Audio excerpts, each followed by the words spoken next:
Hi everyone and happy Monday. It is time for another planner page from Johanna Basford's weekly planner, and this is a page from Rooms of Wonder. It is slightly cropped, so if you're colouring along from Rooms of Wonder you will have a sort of larger frame around your picture, but I'm sure you'll be able to colour along anyway.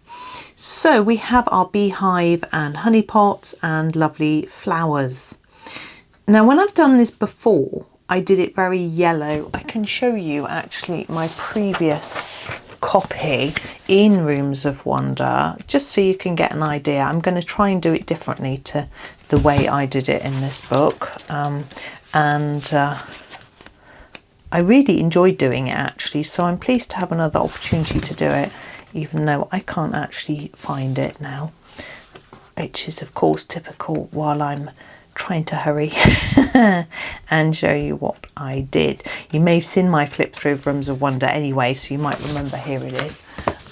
So there is that one. So what I did with this is I just tried to stick with these as sunflowers and lots of yellow and sort of brownish colours, which I think worked rather nicely. But I'm going to try and do something a little bit different here. Now our last couple of pictures have been very bright and colourful in the planner, and someone said to me it was really appropriate for Pride Month to have lots of bright rainbowy colours, and I agree with them, but I don't think I can do this quite in that sort of way. We'll see how we get on. We do have pots and flowers we could potentially make look bright and colourful, but I feel that I want to start with the hive and keep it quite plain somehow. So I've got my Holbeins. Now you might go, oh, I don't have any Holbeins. Don't worry. I've got some conversion charts for Holbeins and other big brands. This is tan. I'm going to start doing all this wood. Actually, we'll come in even closer with the tan. Now the Holbeins are lovely pencils, obviously, as you would expect for the price that they are.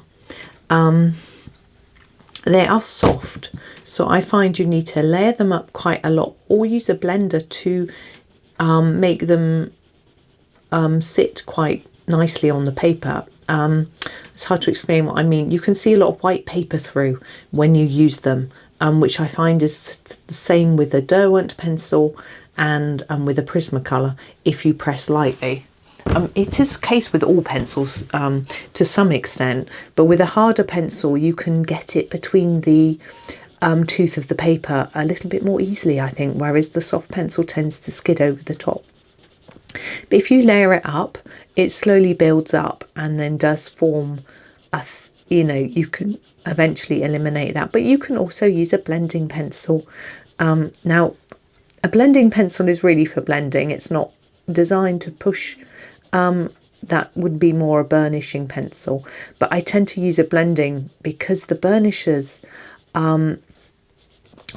tend to push it down so hard that it's your final layer, and that's a bit final for my liking. I like to be able to add a little extra adjustment here and there if I want to have that flexibility, which a burnishing pencil doesn't give me. Now that is our first layer.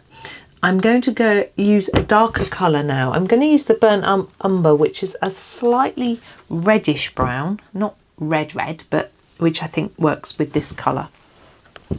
And add some detailing where I think there might be shadow or darker areas. I'm just going to sharpen it. Now I tend to find this Tagal sharpener works well.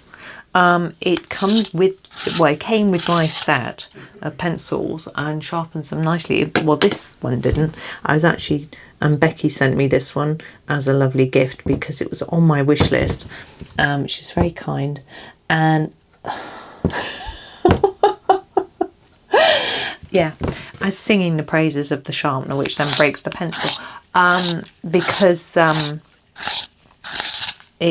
because I record in a different room to where I do my colouring. It was nice to have a sharpener in each room. So perhaps I was being a little bit greedy, but it's a bit more convenient because I'll start recording and then go, oh, I left my sharpener next door. So it's lovely.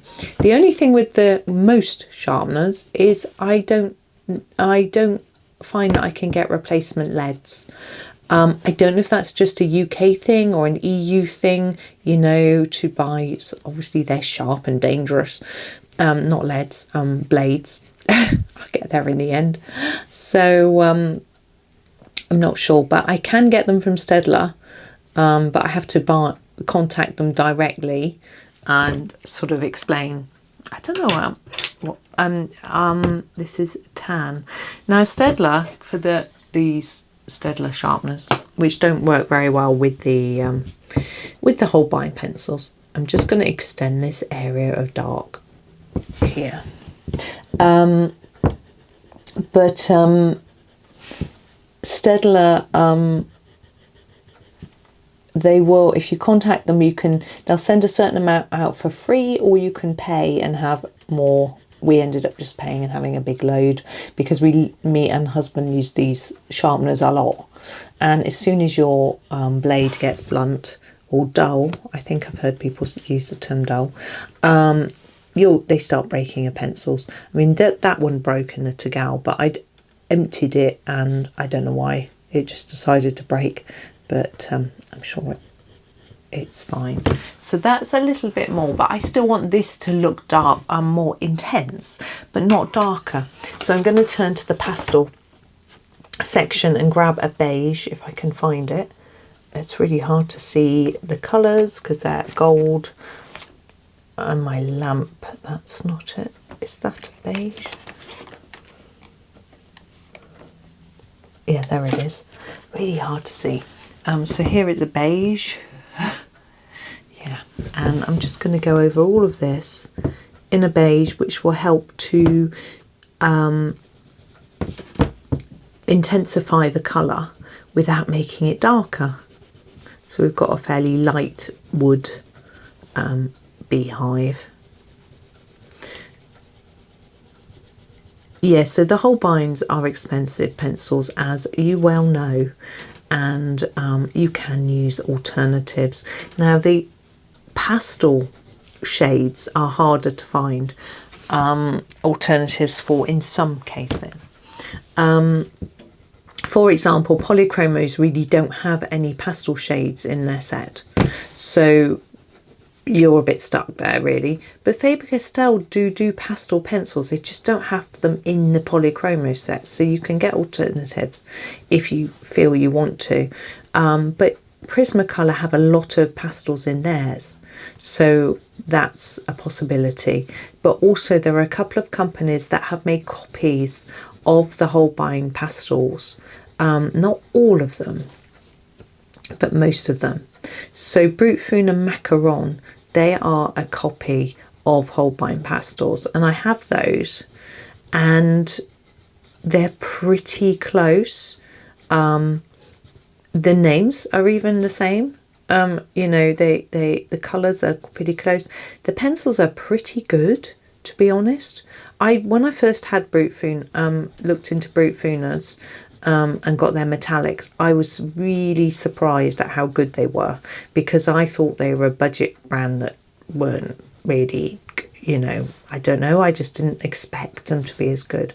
The other copy of the pastels are the pastel tints from, I'm going to do the roof with this, from Castle Arts. The Castle Art pastel tints, they don't have the same names, but they have the same colours. So the Castle Art pastel tints and the Brutfun and Macaron are the same colours. I wouldn't surprise me if the leads were the same, but I haven't tried them side by side to be absolutely sure. I'm going to do that top bit. It looks like a chimney. Do you have a chimney on a beehive? We've got a door. So I'm going to use the tan to just go over that a little bit, because I don't want it to be exactly the same colour as the roof. There we go. Now I've got this little bit in here. I've still got the tan in my hand. I'm going to layer that up a bit there. Now I don't know whether this should be black looking in there, or whether it should be yellow like we can see the honey inside. I give that a bit of thought. No, I'm not. I'm just going to do it. I'm going to use this dark colour, the burnt umber. I'm going to use that, but not too hard. Just, you know, where it's dotty, dark here, and then sort of fade it a bit like that. There we go. So there's our beehive. Now we've got the door frame, which I'm going to also do in the burnt umber. I'm not sure about the colour of the door though. I want it to be different to the frame. Maybe I'll keep to this, the tan. I think I use the tan. And then it all sort of matches, which is quite nice. I like that sort of cosy feeling of matching. Now it's sitting on this long sort of stand, which goes all the way down to here. Can you see? And I think we'll just fill that in as well. I'm just coming out a tad. There we go, so you can see. I don't think it's a massively important bit of the picture, so I don't want it to necessarily jump out at us. So I'm thinking if I do it in this beige, it's quite pale and it might just sit back. I'll see how it looks. I might want to add a little bit of tan to parts of it. I need to sharpen that. Problem with these soft pencils is they need a lot of sharpening. Now if you don't want to keep manually sharpening, electric sharpeners are pretty good. I've got one, and I do tend to use it. If your pencil keeps breaking, they're really good. And yeah, generally, like if you've got a new pencil that hasn't been sharpened, I've got a few like that. They're great because you have to keep sharpening them. You can just bung them in the electric. It does all the work for you. And also a hand crank sharpener, like a dowel. You know, the ones with the little turny handle. I've got one here. Like that, with the handle on the back. These are good for soft pencils particularly. Because there's something about the way they put pressure on the pencil to sharpen them that compacts the lead, so it stops it from being as it doesn't break so much, because it sort of almost pushes it all back together again, if you know what I mean. So apparently some people would recommend that you would either use an electric sharpener or a dowel on your pencils the first time you sharpen them if they're a soft pencil, so that they compact that lead and make it nice and strong. This is tan. I've never done that. I mean, some people sharpen their pencils before they use them for the first time. I don't do that. Apparently it sort of helps them to be stronger, as I was saying before, but also some people prefer it to get rid of all any sort of bits of debris that might be in them from the sort of manufacturing process or things like that. To be honest, I haven't ever really noticed that. I don't think I'm experienced enough to notice, and I'm also a bit lazy. I don't want to be doing with that. Right, I'm going to sharpen this tan again and do the edges of this. Just do a little bit on the edge and sort of gently do a lighter layer going in like that, so that you've got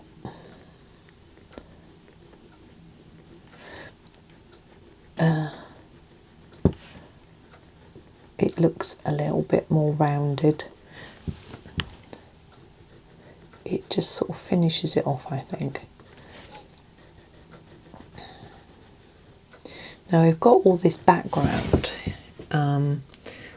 Now I'm trying to think really what to do with it, because I've got some metallics and I'm sort of almost tempted to do a gold background. What does the gold actually look like? No, okay, it's not what I want. I think what I'm going to do is I'll come out a tad so you can see what I'm doing. There we go. So what I'm talking about when background, I'm talking about all this bit around here. I'm going to use a pale yellow. So I'm just going to look at my swatch chart. I want to go light sand. Is that it there? Oh, yes. So it's a sort of creamy pale yellow, and I think it might just to add a bit. I want these honeycombs to really stand out, but I'm wondering whether to do it blue, like sky.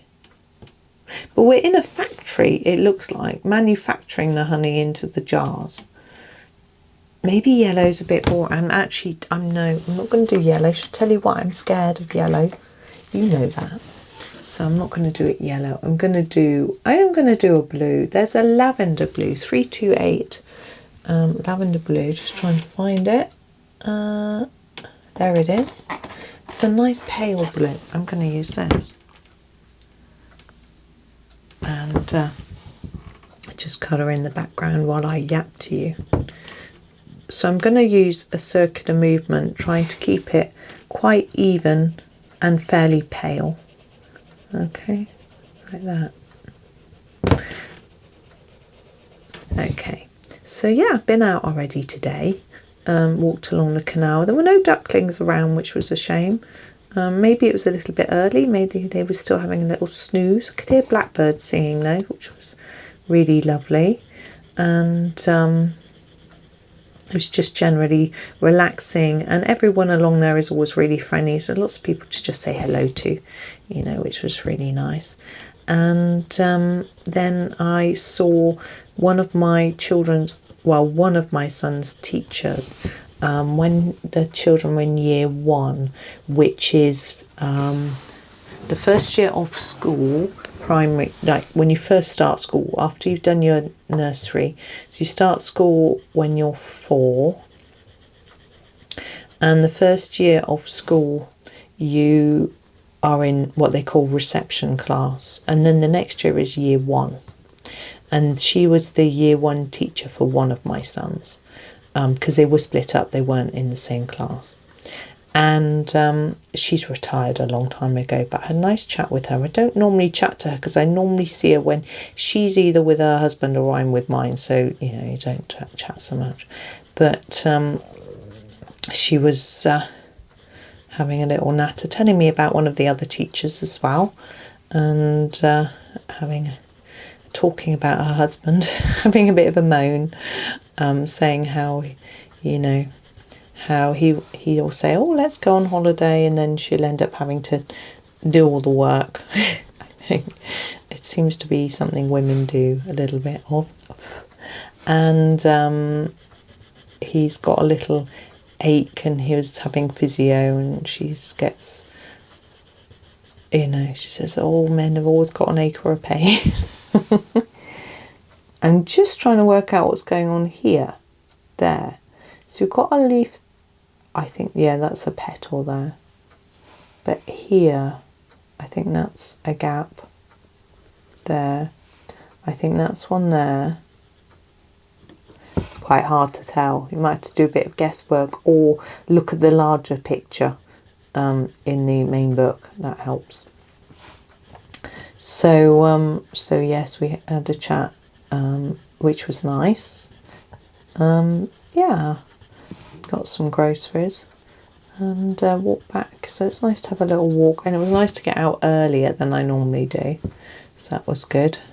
Everyone was a bit, well, actually my one son's got his last day of his work experience week today. He says he's going to be glad when it's over, although it's been fine, and it's made him think that is what he wants to do. But doing a week of, well, 9:30 to 3:30, so he's out of the house from about 8 till 5, I guess. It's quite hard going when you're not used to being out even every day when you're at uni, you know. But he would rather have been doing other things, but he found it valuable too, you know. So that was good. Yeah, he's gone. Oh, have I got some glitter under here? It seems lumpy. Yeah. I don't know. I'll see whether I can make it work or whether I need to fold the page over. So yes, he went out early, so I had to get up early.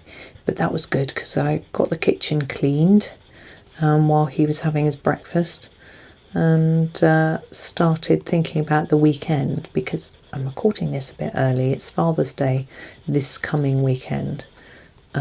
It's actually Friday today, so I've got to think about getting things. My mum and dad are coming over, which will be lovely, so I've got to just think about getting things organised for them. I've got to plan what I'm cooking. My son says he'll happily cook some meat for them because I just don't know how to cook it. Husband said he'd like some chicken and wrapped in bacon, so one son can organise that, and then I've just got to think about all the veg and that sort of thing, but I'm sure I can. I was going to do a sort of black bean bake for me, which is what I do for Christmas and stuff. I thought I'd do it for then, but I might have to make that in advance. But I haven't got enough shopping veggies for that, so I'll have to wait till we've been shopping tomorrow. But that's fine. I've got to think about what veg to put with it. I do a bit of roasted veg. My dad really likes roast parsnips, so I'll do some of those. And it'll work well actually, because I'll be able to use the stock because I tend to pre-boil them. Roasted parsnips. I can use the stock, the water from that, to make a gravy of some sort. So that's all good. So I'm getting there with my planning, but I need to do a bit of tidying up, which I can do. Started, as I say, did the kitchen and gave it a clean, tidy this morning. I'll get another clean tomorrow. And on Sunday. You know how it is with kitchens. They don't stay clean, but it made me feel good. So that was good. Now I think this page is going to be quite a lot of videos. It's quite a complicated page, isn't it? But I've got an idea of what to do with these honeycomb bits. And I'm not sure. See, I'm wondering whether to do, because I always figured these flowers were sunflowers, but I'm wondering whether it would look nicer if they were all different colours rather than all just being yellow. And this, I promise it isn't me just being scared of yellow. I mean, you know I am, but I showed you my version before where I did them yellow, so I'm thinking maybe they'd be, do something a bit different. And bees don't just like sunflowers, they'll like any flower. So I can do that. Now, backgrounds are quite tricky. With a smooth, soft pencil like this, it is a lot easier to get a smooth look, but it still isn't easy. Mine's not perfect anyway. I mean, it's not even close to. But if you're a little bit worried about getting your background looking good, don't worry. You can layer it up a few times, which can help colour it in different directions. The round and round movement that I'm using tends to be the best way to avoid having lines. If you colour up and down like that or that way, you can usually see it. Whereas if you do it in a rounded movement, it tends to look a little bit neater. Not always though. I have had very messy pages where I've done that technique, so you still need to take a little care, and it just takes practice. Some of us need more practice than others. Some of us need to practice more at certain things than others do. So we might be better at smaller areas than bigger areas, or vice versa. So do be kind to yourself. If it isn't looking exactly how you think it should be, that's okay. It's practice, it's fun. Hopefully it's just a relaxing exercise. The idea, we need to remember sometimes, remind ourselves that the reason we're doing this is usually for our mental health, to relax, to enjoy ourselves. And if we get a little bit too concerned about, I've got an itch, about making it too perfect, then we may just end up getting frustrated, and that defeats the whole object of what we're trying to do. This is your time to connect with yourself, to relax, to have some fun, do some playing. All these things, art, relaxation, playing, turning off social media. She says as she's broadcasting on social media. It's not quite social media, but these things are all about helping ourselves to relax in a world where it's getting harder and harder to sort of switch off. You know, this morning I woke up early and I had a book that I was in the middle of reading. I thought, oh, I'll get on and read some of my book. It's a good book. It's actually a book about kindness. It's a really good book. It's by Dr. David Hamilton. He's Scottish, and it's called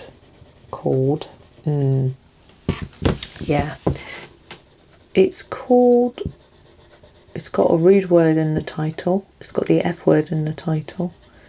I can't remember the exact title anyway. I've read a few others of his books as well. They're very good. And sorry, I had to stop to wipe my nose. And it's about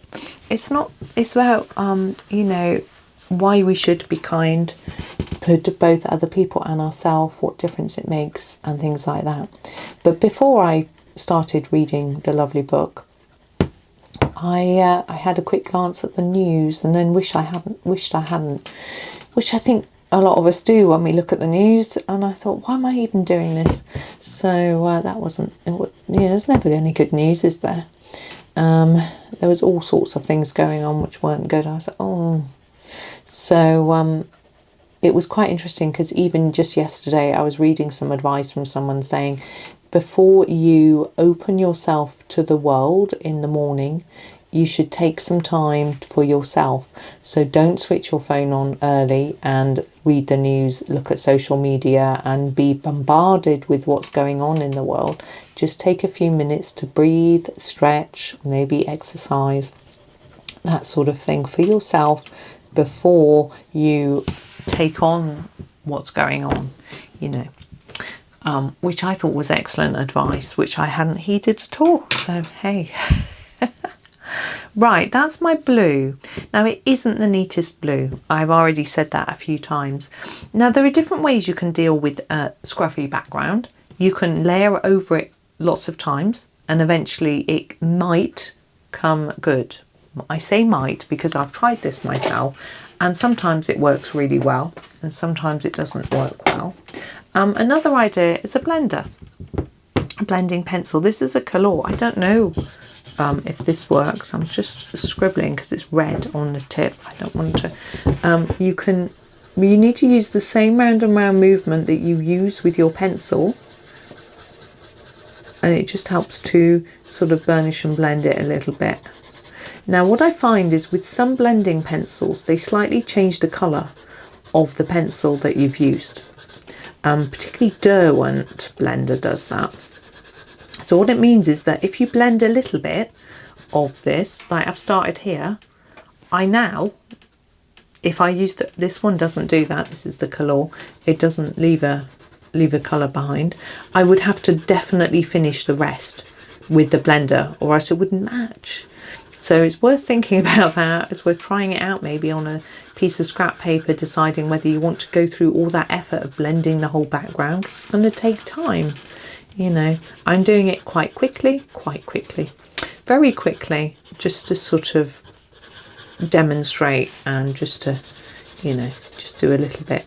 Now with a blender, you can usually colour over the top. So once you've done this, if you find there's, say, a patch where it really needs a bit more pigment in there, you know, you haven't quite coloured it well enough, you can go back. Ooh, see, these are a bit, this is from where there's stickles underneath. You can go back and just add a tad of pencil on top and it will work. Some blenders tend to fade the colour a little bit, so you might want to put a little bit more on, that sort of thing. Some pencil brands, when you blend them, they move around the paper a lot. This doesn't. Prismacolor do. This tends to just be burnishing it a little bit, which is quite nice. I haven't done a review of different blending pencils. it's a lot of work. I've thought about it. You know, I would need to get different brands of colouring pencil, different brands of blender, try different ones against each other, see which one works with which thing the best. And I think it would be quite I'm sort of procrastinating, really. I know it needs to be done, but yeah, I'm procrastinating because it's a hard video to set up. Okay, I've been half an hour. I think I am going to stop here because I think you probably haven't finished the background, because I don't really feel like I have, to be honest. I feel like, for example, here, I need to put a bit more in there and up here. So I'm going to go now, and then you can carry on, because I suspect you've got a little bit of catching up to do. As apparently have I. I could just fiddle for hours, but yeah, so get your background to a point where you're happy. If you're pressing on the stickles from under here, you can do this with your book and lean directly either on your table. I prefer something cushioned, so you can put a colouring book just underneath to lean on, so that you're not leaning on the stickles. I might do that actually for my next video, because it can leave a few little messy blobs, which if you've got a messy blob like that, you can erase it back a little bit and then sort of smooth it out if you feel it's necessary. I'm really not going to be that fussy. No, I'm going to leave it like that in its imperfection. So there we go, that is today's video. Hopefully we shall make a bit more progress in the next one. I'm hoping to get the honeycomb done, maybe this tube. We'll see how it goes, but I'm not going to rush it, so this could be quite a long series because it is quite a complex page. But thank you for watching today. I hope that you have a lovely day and happy colouring.